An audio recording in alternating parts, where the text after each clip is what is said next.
السلام علیکم قدرمنو کتونکو که چېرته تاسو نن سبا سوچ وکئ نو دا بیماریانې ډېرې زیاتې عامې شوي دي. تاسو کینسر مرض ته سوچ وکئ، تاسو زکام ته سوچ وکئ، داسې نورې ډېر ګڼ شمېر بیماریانې دي نو په هغه کې دا یوه نښه هم کیدلی شي. قدرمنو کتونکو زما سره به دې سایټ کې د ویډیو ته ګورئ زموږ دا نوکونو کې چې دا دننه کومه ګندګي نو د دې له وجې هم موږ ته دا بیماریانې لګېدلی شي او ډیرو خلکو ته لګېدلې هم دي. یوه نښه دا هم ده. قدرمندو کتونکو زما سره به دې سایټ کې دا ویډیو وګورئ.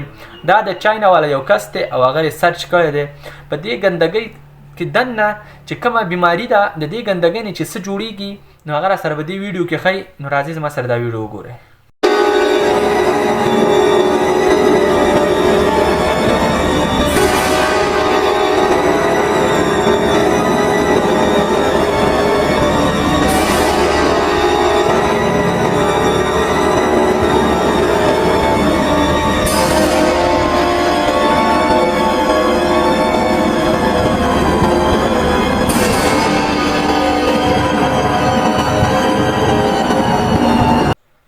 کتونکو تاسو خو دا ویډیو وکتله.